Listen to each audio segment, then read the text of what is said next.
ಎಲ್ಲರೂ ನಮಸ್ಕಾರ. Welcome to D V G official.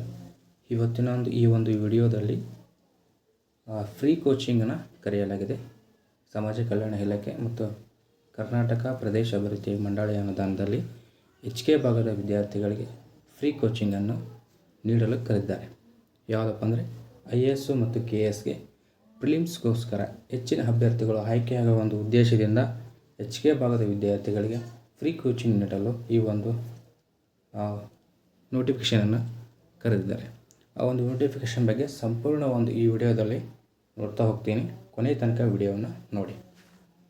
ಈ ಫ್ರೀ ಕೋಚಿಂಗ್ ಬಗ್ಗೆ ಮಾಹಿತಿ ನೋಡ್ತಾ ಹೋದರೆ ಇದು IAS ಮತ್ತು KS ಪರೀಕ್ಷೆಗಳಿಗೆ ಪೂರ್ವಭಾವಿ ಅಂದರೆ ಪ್ರಿಲಿಮ್ಸ್ನ ಒಂದು ಕೋಚಿಂಗ್ನ ನೀಡಲಾಗ್ತದೆ. ಇದು ಸಾಮಾನ್ಯ ಪರೀಕ್ಷೆ ಅಂದರೆ ಎಕ್ಸಾಮ್ ಮೂಲಕ ಇದೊಂದು ಸೆಲೆಕ್ಷನ್ನ ಮಾಡಲಾಗ್ತದೆ. ಇದನ್ನು ಯಾಕೆ ಈ ಯೋಜನೆಯ ಉದ್ದೇಶ ಏನಪ್ಪ ಅಂದರೆ IAS ಮತ್ತು KS ಅಲ್ಲಿ HK ಭಾಗದ ವಿದ್ಯಾರ್ಥಿಗಳು ಹೆಚ್ಚಿನ ಒಂದು ಆಯ್ಕೆ ಆಗಲಿ ಅಂತ ಒಂದು ಉದ್ದೇಶದಿಂದ ಈ ಒಂದು ಫ್ರೀ ಕೋಚಿಂಗನ್ನು ನೀಡಲಾಗ್ತದೆ. ನೋಡ್ತಾ ಹೋಗೋಣ. ರಿಸರ್ವೇಷನ್ ಯಾವ ಥರ ಕೊಟ್ಟಿದ್ದಾರೆ. SCಗೆ 40%, STಗೆ 10%, OBCಗೆ 32% ಮತ್ತು GMಗೆ 18% ನೀಡಲಾಗಿದೆ. ಹಾಗೂ ಇವು OBCಯಲ್ಲಿ ಸಬ್ ಕ್ಯಾಟಗರಿ ಮಾಡಿ ಕ್ಯಾಟಗರಿ 1ಗೆ 4%, 2Aಗೆ 15%, 2B 4%, 3A 4%, 3B 5% ನೀಡಲಾಗಿದೆ.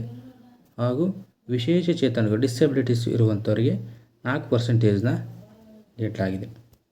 ಹಾಗೂ ಮಹಿಳೆಯರಿಗೆ 33% ಕೂಡ ಈ ಒಂದು ನೋಟಿಫಿಕೇಷನಲ್ಲಿ ನೀಡಲಾಗಿದೆ. ಈ ಒಂದು ಅಪ್ಲಿಕೇಶನ್ ಆಗೋಕ್ಕೆ ಫೀಸ್ ಇದೆಯಪ್ಪ ಅಂತ ನೀವು ಕೇಳಿದ್ರೆ ಯಾವುದೇ ರೀತಿಯಿಂದ ಫೀಸ್ ಇಲ್ಲ.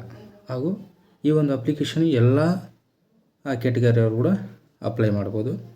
ಈ ಕೋರ್ಸ್ನ ತರಬೇತಿ ಯಾವುದು ಎಷ್ಟಪ್ಪ ಅಂದರೆ 10 ತಿಂಗಳ, ವಯೋಮಿತಿ 21ರಿಂದ 37 ವಯಸ್ಸು ಹೊಂದಿರಬೇಕು. ಮತ್ತು ಇದು ಯಾವ ರೀತಿ ನಿಮಗೆ ಕೋಚಿಂಗ್ ನೀಡ್ತಾ ಕೋರ್ಸ್ನ ಹೇಳೋಕ್ಕೆ ಹೋದರೆ, ಈಗ KPSC ಮತ್ತು UPSC ಏನು ಎಕ್ಸಾಮ್ನ ಕಂಡಕ್ಟ್ ಮಾಡ್ತಾರೋ 23 ಹುದ್ದೆಗಳಿಗೆ ಆ ಒಂದು ಪ್ರತಿಯೊಂದು ಹುದ್ದೆಗಳು ಕೂಡ ಆಯ್ಕೆಯಾಗುವಂಥ ಕೋಚಿಂಗ್ ಗುಣಮಟ್ಟದ ಶಿಕ್ಷಣವನ್ನೇ ಈ ಒಂದು ಕೋಚಿಂಗ್ ಸೆಂಟರ್ ನೀಡ್ತವೆ. ನೆಕ್ಸ್ಟ್ ನೋಡ್ತಾ ಹೋದರೆ ಅಭ್ಯರ್ಥಿಯ ಸಾಮಾನ್ಯ ಅರ್ಹತೆ ಹೊಂದಿರಬೇಕು. ಏನಪ್ಪ ಅಂದರೆ ಕರ್ನಾಟಕದವರಾಗಿರಬೇಕು. ಕಡ್ಡಾಯವಾಗಿ 371 ಸರ್ಟಿಫಿಕೇಟ್ನ ಹೊಂದಿರಬೇಕು. ಮತ್ತು ದಿನಾಂಕದೊಳಗೆ ಜಾತಿ ಮತ್ತು ಆದಾಯ ಪ್ರಮಾಣ ಪತ್ರ ಹೊಂದಿರಬೇಕು. ಮತ್ತು ವಿಶೇಷ ಚೇತನ ಸರ್ಟಿಫಿಕೇಟ್ ಇರುವವರು ಈ ಸರ್ಟಿಫಿಕೇಟ್ನ ಹೊಂದಿರಬೇಕು. ಹಾಗೆ ಇವರ ವಾರ್ಷಿಕ ಆದಾಯ ನೋಡ್ತಾ ಹೋದರೆ 5 ಲಕ್ಷಕ್ಕಿಂತ ಕಡಿಮೆ ಇರಬೇಕು. ಆಯ್ಕೆ ವಿಧಾನ ಹೆಂಗಪ್ಪ ಅಂದರೆ ಫಸ್ಟು ವಿದ್ಯಾರ್ಥಿಗಳಿಗೆ ಪರೀಕ್ಷೆಯನ್ನು ನಡೆಸಲಾಗ್ತದೆ. ಅಂಕಗಳ ಆಧಾರಿತವಾಗಿ ಪರೀಕ್ಷೆಯನ್ನು ನಡೆಸ್ತಾರೆ. ಅದೇ ರೀತಿ ನೆಕ್ಸ್ಟ್ ನೋಡೋಕೆ ಹೋದರೆ ಈ ಪ್ರವೇಶ ಪರೀಕ್ಷೆಯನ್ನು ಜಿಲ್ಲಾ ಶಿಕ್ಷಣ ಮತ್ತು ತರಬೇತಿ ಸಂಸ್ಥೆಯಿಂದ ನಡೆಸಲಾಗ್ತದೆ, ಜಿಲ್ಲಾ ಶಿಕ್ಷಣ ನೀತಿಯಿಂದ.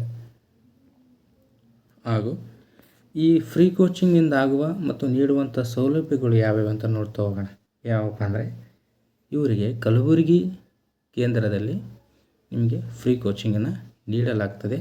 ಆದರೆ ಇದೊಂದು ಏನಪ್ಪ ಅಂದರೆ ಶಿಷ್ಯ ವೇತನ ಮತ್ತು ವಸತಿ ಸೌಲಭ್ಯ, ಶಿಷ್ಯ ವೇತನ ಅಥವಾ ವಸತಿ ಸೌಲಭ್ಯ ಇರುವುದಿಲ್ಲ. ಇದನ್ನು ನಾವೇ ನೋಡ್ಕೋಬೇಕಾಗುತ್ತೆ. ಎಷ್ಟು ಕರೆದಿರೋ ಫ್ರೀ ಕೋಚಿಂಗ್ ನೋಡೋಕ್ಕೆ ಹೋದರೆ IAS 100 ಪೋಸ್ಟು ಮತ್ತು KS 400 ಇಷ್ಟು ಒಂದು ಸೀಟ್ಗಳನ್ನ ಕರೆದಿದ್ದಾರೆ. ನೋಡೋಣ. ನೆಕ್ಸ್ಟ್ ಏನಪ್ಪ ಅಂದರೆ ಅರ್ಜಿ ಯಾವಾಗಿನಿಂದ ಪ್ರಾರಂಭ ಆಗುತ್ತೆ ಅಂತಂದರೆ ಆನ್ಲೈನ್ ಅರ್ಜಿ ಸಲ್ಲಿಸಲು ಇದೇ ತಿಂಗಳು 7ನೇ ತಾರೀಕಿಗೆ ಪ್ರಾರಂಭವಾಗಿ 21/5/2026ರಂದು ಮುಕ್ತಾಯ ಆಗ್ತದೆ. ಇದು ಪರೀಕ್ಷೆ ಯಾವಾಗ ನಡೀತಪ್ಪ ಅಂದ್ರೆ ಪ್ರವೇಶ ಪರೀಕ್ಷೆ ದಿನಾಂಕ ಯಾವಾಗಪ್ಪ ಅಂದರೆ ಇದೇ ತಿಂಗಳು 31ನೇ ತಾರೀಕಿಗೆ ಪರೀಕ್ಷೆ ಇರುತ್ತೆ. ನೀವು ಹಾಲ್ ಟಿಕೆಟ್ನ 28/5/2026ರಂದು ನೀವು ಡೌನ್ಲೋಡ್ ಮಾಡ್ಕೋಬೋದು. ನಿಮ್ಗೆ ಯಾವುದೇ ರೀತಿ ಸಮಸ್ಯೆ ಇದ್ದಲ್ಲಿ ಈ ವೆಬ್ಸೈಟ್ ಹೋಗಿ ಪ್ರತಿಯೊಂದಕ್ಕೂ ನಿಮಗೆ ಆನ್ಸರ್ ಸಿಗುತ್ತೆ. ಪರೀಕ್ಷೆ ಕೇಂದ್ರ ಎಲ್ಲಪ್ಪ ಅಂದರೆ ಕಲಬುರಗಿಯಲ್ಲಿ ಇರುತ್ತೆ. ಮತ್ತು ಕಾಲಕ್ಕೆ ಇದಕ್ಕೆ ಅಪ್ಡೇಟ್ ಮಾಡ್ತಾ ಇರ್ತಾರೆ. ಈ ಒಂದು ವೆಬ್ಸೈಟ್ನ ನೀವು ನೋಡ್ತಾ ಇರಬೇಕು ಯಾವಾಗಲೂ. ಇಲ್ಲೇ ಇತ್ತಲ್ರಿ, ಇದು ಒಂದು ನೀವು ನೋಡ್ತಾ ಇರ್ರಿ, ನಿಮಗೆ ಗೊತ್ತಾಗುತ್ತೆ ಏನು ಅಪ್ಡೇಟ್ ಮಾಡಿದ್ದಾರೆ, ಯಾವ ಮಾಡಿಲ್ವೋ ಅನ್ನೋದು ಗೊತ್ತಾಗುತ್ತೆ. ಇನ್ನೂ ಭಾಳ ದಿನ ಅಲ್ಲ, ಒಂದು ತಿಂಗಳು ಮ್ಯಾಕ್ಸಿಮಮ್ ನಿಮಗೆ ಪರೀಕ್ಷೆಗೆ. ಸೊ ಚೆನ್ನಾಗಿ ಓದಿ, ಚೆನ್ನಾಗಿ ಬರೀರಿ. All the best. ಇದೇ ರೀತಿಯಾಗಿ ನಮ್ಮನ್ನ ಸಪೋರ್ಟ್ ಮಾಡಿ. Thank you.